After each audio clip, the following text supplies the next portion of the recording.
Situation थी, इनने बहुत बढ़िया बैटिंग की है और बहुत अच्छे तरीके से फिनिश किया है।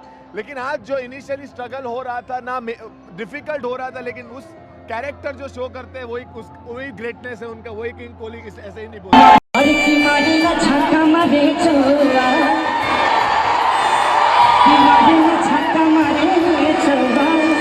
देखो super chance Lucknow. Thank you so much, आप बहुत प्यारे हैं और आप सबके बीच में पहली बार मैं जीवन में टाइम निकाला और आप सबके लिए कि आपने इतनी मोहब्बत दी।